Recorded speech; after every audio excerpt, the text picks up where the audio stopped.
Hey everybody, welcome to Mortgage Today for Friday, November 17th, 2023, and oh, what a day it was. UMBS were flat on the open. Stock futures were up 9 points. Stocks advanced and bond yields dropped as fresh signs of an economic slowdown prompted investors to ramp up bets on interest rate cuts next year.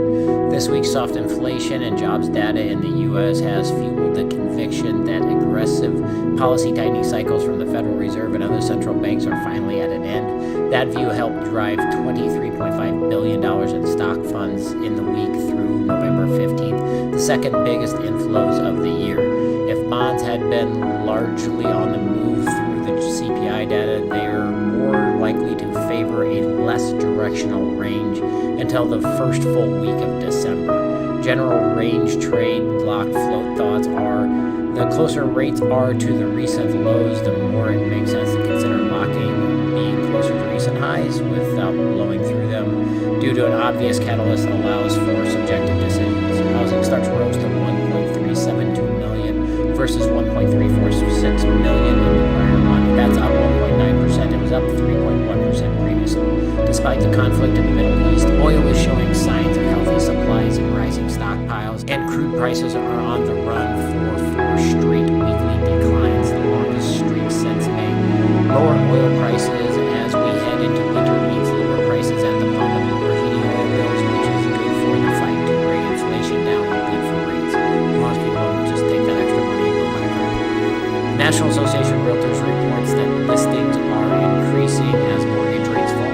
The rate lock-in effect, which basically says that people are unwilling to move when that means trading a 3.5% mortgage for his 8% mortgage, appears to be easy. Median listing prices are holding up, although it sounds like some of the Western markets, which rocketed during the pandemic, are seeing some more price cuts, more so than most other places.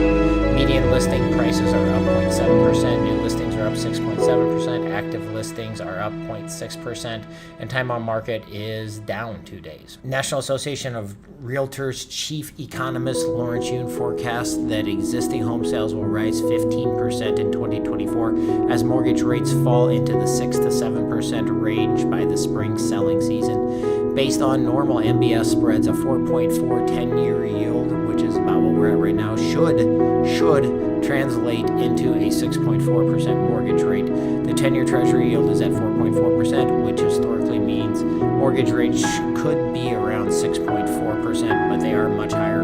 The bond market is forcing the Fed to pivot. With essentially nothing meaningful on the economic calendar, the bond market did a good job to sticking to a logical script of more sideways and less volatile. It remains to be seen if that script will remain in force all the way until the first full week of December, but there's nothing in terms of scheduled events that promises to derail it. The only exception might be a weird trading dynamics occasionally seen on the Thanksgiving week, but those must be taken with a grain of salt, or now it's a gravy, until being confirmed or rejected by more active markets in the following weeks. All we know is right now, this was a solid week that ended on a solid note.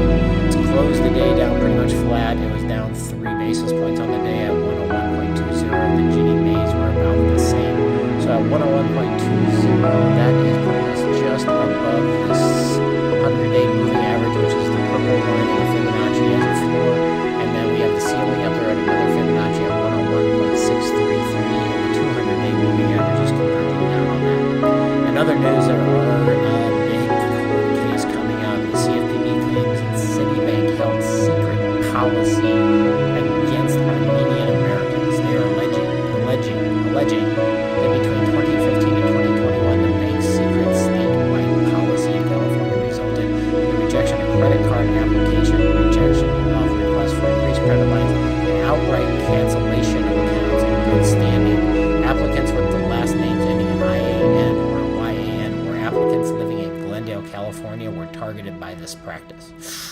That's some dicey stuff. Looking at next week, we don't have a ton of stuff on the agenda because it is a short week, and it's just how it falls out. Monday and Tuesday, there isn't a ton. We do get jobless claims on Wednesday and durable goods order and core capex, as well as consumer sentiment. And then on Friday, we do get, even though the bond market is closed, we do get the S&P Global PMI.